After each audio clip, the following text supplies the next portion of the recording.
Greetings and welcome, friends. Today we're talking about perpendicular vectors.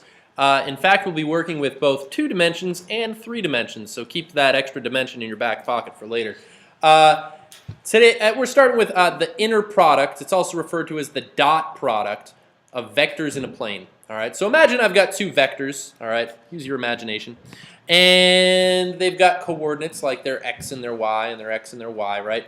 It turns out the inner product of A and B is defined as A dot. Notice the little dot, that's why it's called dot product.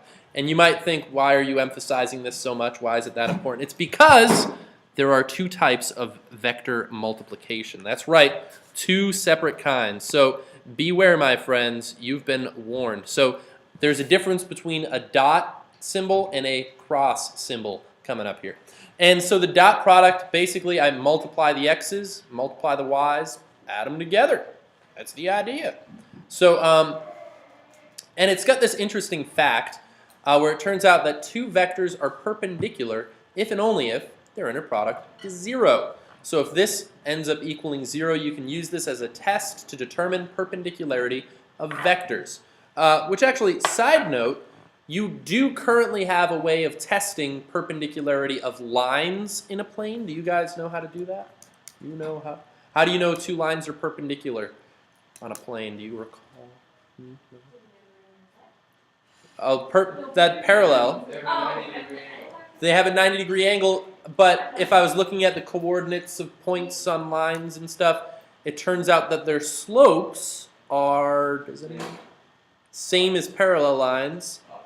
Opposite reciprocals, so they're like doubly opposite or different from one another. You flip it and you change the sign, and that those lines would be perpendicular. So here we're talking about perpendicular vectors, and this is our little test in order to do so. So let's do an example here. So,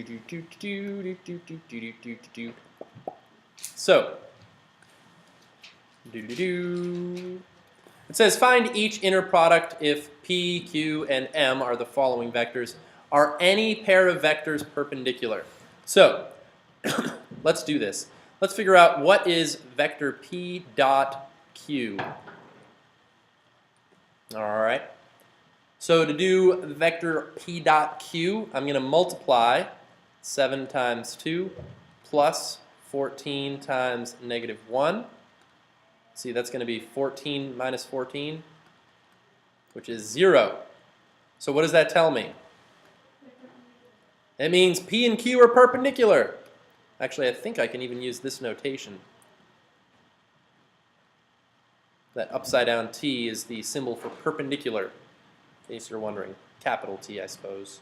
Actually, it's probably not really a T. I think like it's wider than a regular T. All right, let's try Q times M. Q dot M equals. So I'm going to multiply their corresponding x coordinates, 2 times 3. And I'm going to add that to negative 1 times 5. Actually, I might even double parenthesize that a little bit. 2 times 3 is 6 minus 5. I get a dot product of 1. And therefore, those are not perpendicular to each other.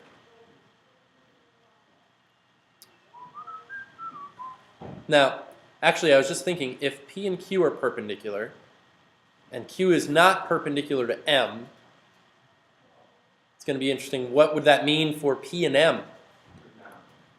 I'm guessing that they're not. I'm guessing. That would make sense. Unless we were in 3 dimensions, it's possible to have something like that occur. So let's see. So that would be 7 times 3 plus 14 times 5. Oh, that's not going to equal 0. Not even close. 21 plus, what's that, 50 plus 20, 70? So 91 is the dot product there. Definitely not perpendicular. No chance. I was going to say in space, but it's in a plane, so no chance. No chance. All right, so that's the idea for dot products in the plane. What about dot products in space?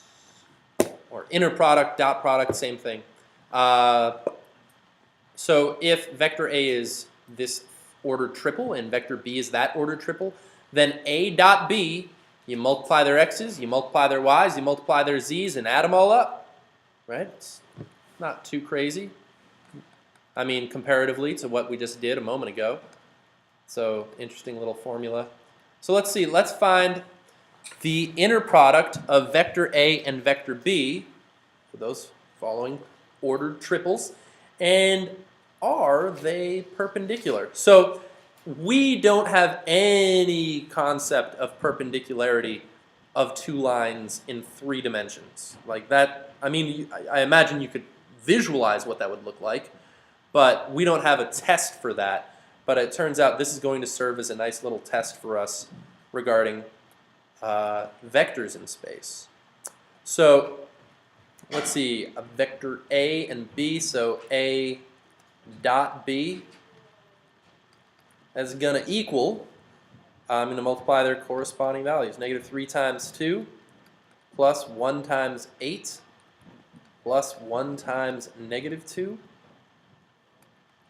So that's negative 6 plus 8 minus 2. Ooh, oh! I believe that adds up to 0. So what does that tell me? A is perpendicular to B. Why does that tell you what is 0? That's just the rule. Actually, at some point, If and only if their inner product is 0. yeah, this little factoid right here. So really, we're only using dot product as kind of like that litmus test to determine perpendicularity of vectors. And actually, if we maybe did some analysis of these and were able to better visualize at least the 3-dimensional ones, maybe I'd be able to offer you some better proof at some point. Maybe I'll pull up Sketchpad or something at some point and do that. So yeah, so that's dot product or inner product. Inner product because I'm kind of like multiplying their insides. I don't know. That's the best I could come up with. There we go. So how about what cross product is? So it's a completely different technique. Now dot product gave us a number, all right? A single number, right? And we said if it was 0, then they're perpendicular. Cross product will not give us a number. It gives us another vector. All right, so this is giving us a vector as an answer. All right, so the cross product of A and B, it turns out you set up this kind of 3x3 matrix where you've got the coordinates of one vector, the coordinates of the other, and then you've got your vectors I, j, k. What were those? Those are our unit vectors. And I'm going to find the determinant. That's what these absolute value symbols represent. So I'm going to practice this problem with you in a moment. Just to make sure you guys remember how to find the determinant, because it may have been a while, but you could always go back to some of my previous videos on my YouTube channel, and you could figure it out as well. I think I do some determinant stuff with matrices back in the day. So this is cross product. The only difference that would clue you into this is the symbol. All right, it's a little multiplication x, cross, instead of a dot. All right. Hence, dot and cross products named appropriately. Yes. So now it says the cross product gives a vector that is perpendicular to both original vectors. And it's also perpendicular to the plane formed by the vectors. All right, so I've got this little drawing here. Let's try to make that case. And I want to point out, so notice I've got vector B and A, right? So vectors in space, they're just hanging out. And if I find their cross product, my answer ends up being A cross B will be a vector that is perpendicular to both of those simultaneously. All right? Or if I do B times A, or the opposite of A times B, you can actually get the vector that's perpendicular pointing in the other direction underneath the plane. And so yeah, I said that it's also perpendicular to the entire plane formed by those. So if you imagine like kind of a surface traveling out in these directions, that these vectors are perpendicular to those. And by the way, this cross product vector can be used to calculate different things like torque, which is like a foot-pounds measurement. So it is used in engineering and all sorts of different other things that, you know, sometimes it'd be valuable to know that. So let's do an example of this. Let me grab a little snapshot here. And this is actually going to be our last example today, so not too shabby. Nice little short video for you. Everything you need to know about perpendicular vectors. Isn't that special? So, here we go. Find the cross product of v and w if vector v is blah and w is blah. All right, so that's step one. And then I added an additional step. Verify that the resulting vector is perpendicular to v and w. Okay, so let's jump into this. I'm going to leave myself some room, so I skipped kind of a line because I'm going to need that line. So v cross w. All right, I'm going to set up this 3 by 3 matrix. The absolute value bars indicate I'm taking a determinant. And in that I've got I, I've got j, and k is my first row. And now v cross w, vector v is going to be this first row here, and vector w is going to be the second row, or second and third, I guess, appropriately. So 0, 3, and 1, and 0, 1, and 2. Now notice that there is also a correlation between, right, this whole column are all x related. I is the unit vector in the positive x direction. Here's my x coordinate for each of those vectors, right, for their ordered triples. Here's all my y information. Here's all my z information. Now it turns out that these vectors are actually, the fact that they don't kind of have these x values, they're both 0. This is something that we maybe would be more easy to have an easier time graphing if we wanted to, because they are kind of existing on between only 2 of those axes. But this still will work for us. So when I find the determinant, the technique that I happen to like the best, which requires the least amount of memorization of formulas, you actually take your first 2 columns and you write them again over here. And I'll try to leave the appropriate space so that way I can get some nice diagonals going here.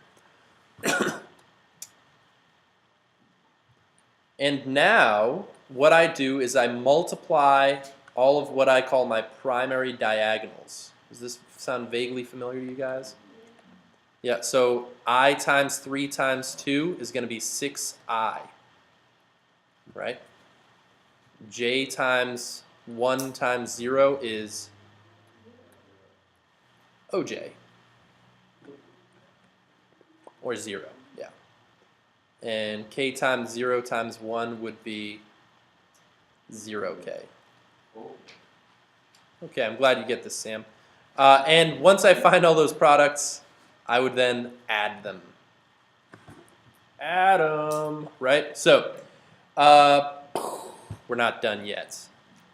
Next thing you do, let's see, I'm trying to find a good color here. I guess green will do.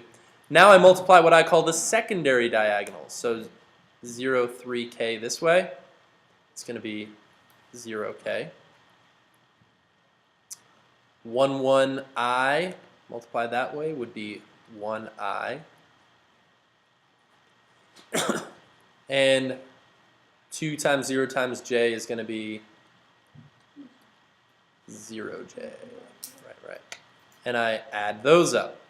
Does anyone remember what to do now?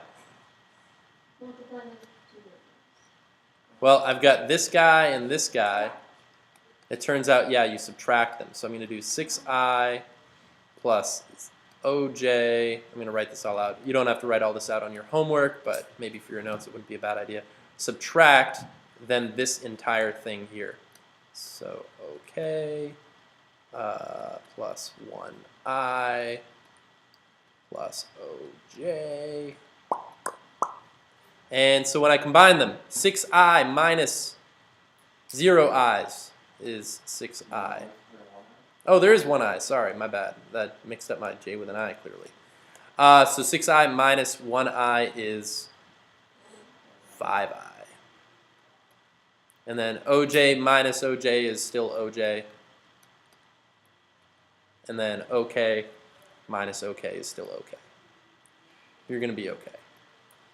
So here is that vector represented as the sum of unit vectors. What if I wanted to represent it as an order triple? What would that be? 5, 5, 0, 0, yeah. Okay, so that's two different representations of the same vector. Now we're claiming that the cross product is perpendicular to both of my original vectors and the plane that formed them. Okay, now notice this here. These ones had no x coordinates, and this one's only an x coordinate. So I think you'd agree that the x-axis is perpendicular to the y and z axes, is kind of like what I've got going on here. But how could I actually verify that that's the case? How could I prove perpendicularity? Thoughts? Well, I'm in space. I'm trying to prove vectors are perpendicular in space. you just go back to the dot product. Yeah, dot product of vectors in space, and if they happen to be 0, then they'd be perpendicular. So let's dot product my answer. I guess I'll call this my check. All right, so I'm going to dot product the 5, 0, 0 dot producted with, what was it, 0, 3, what now? 0, 3, 1. And now, like I said, in this case, it might have been more obvious that this one is in fact perpendicular to them. But even if these were crazy numbers, this would still all work out. So 5 times 0 is 0, plus 0 times 3 is 0, plus 0 times 1 is 0, equals 0. Therefore, ready? This is a little 3-dot symbol. I don't know if you guys know that. It means therefore. Therefore, what were the names of these vectors? V and W. So that means V cross W, all right, as a group, is perpendicular to V, is what I just proved. But, let's see, is it possible for it to be perpendicular to one of them and not the other? Let's see, I don't even know if I could draw that, but imagine, imagine this flat box surface here, right? And then if I have like a slanted stack of papers or something like that. Right, so maybe this angle is perpendicular there, right? It's perpendicular to these guys, but it would not be perpendicular over here. So just because I've proved perpendicularity to one of the vectors does not mean it's perpendicular to both of them, nor the plane that they are on. So let's do one last little step. We'll dot product 5, 0, 0 with vector W, which was what? 0, 1, 2, was it? 2, 1. What was it? 1, 2. Check, check. 1, 2, 1, 2. Here we go. 5 times 0 is 0, plus 0 times 1 is 0, plus 0 times 2 is 0, equals 0. Therefore, I like the 3-dot therefore. It always reminds me of like Predator and his little like laser targeting reticle. You know what I'm talking about? Anybody? No? Yeah, yeah you do. Oh, do they have that one in Call of Duty too? Oh, good for them. I'm assuming it's an unlock. So therefore, vector V cross W is perpendicular to vector W, right? So cool, cool. So check, ching, check it, bam. Actually, I don't like that check. That's a little better. So that's the idea. So two kinds of multiplication for vectors. Both of them are related to perpendicularity, right? Dot product is a litmus test for perpendicularity between vectors. Cross product gives you an entirely new vector that is perpendicular to the other two that you've started with. So good stuff. So thanks for watching, Internet friends. Have a great day. Bye-bye.